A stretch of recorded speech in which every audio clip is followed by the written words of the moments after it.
Hi guys! Welcome back sa aking channel. This is Donna again.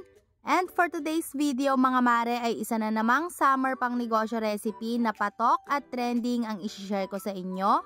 At kung sa tingin mo nga mare ay nauumay na ang iyong mga customers sa paulit-ulit na halo-halo, ay sabayan mo naman ng ganitong klase ng pang negosyo.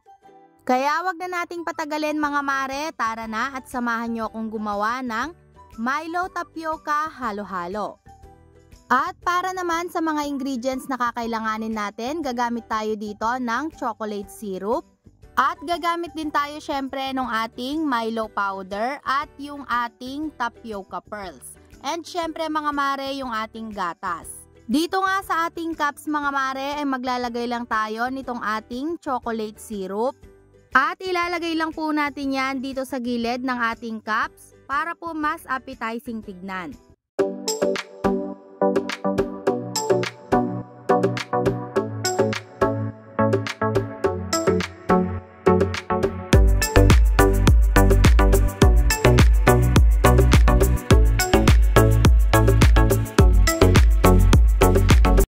Pagkatapos po nating maglagay ng ating chocolate syrup ay maglalagay lang ako ng tag 1 teaspoon nitong ating Milo powder.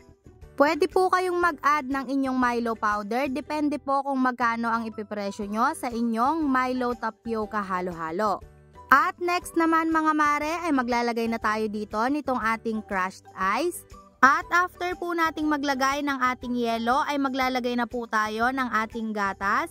And kung mapapansin nyo nga mga mare ay hindi po ako naglagay dito ng asukal dahil matamis naman po yung nilagay natin dito na chocolate syrup and syempre matamis din yung nilagay natin dito na Milo.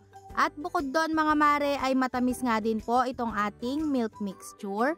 And para naman po sa ating toppings ay maglalagay lang ako ng tag 1 teaspoon din ng ating Milo powder at saka po ako maglalagay ng tapioca pearl dito sa ibabaw.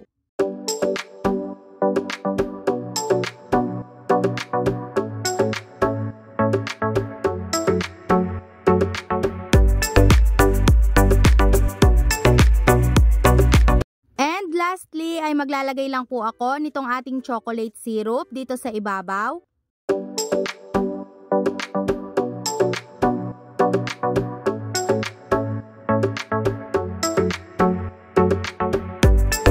At ganun lang kadali mga mare at meron na tayong napakasarap at napaka-creamy na Milo Tapioca halo-halo.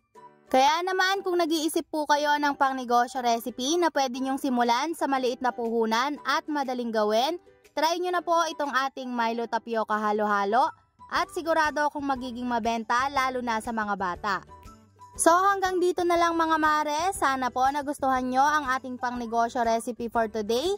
And thank you so much guys for watching and see you again on my next video. God bless!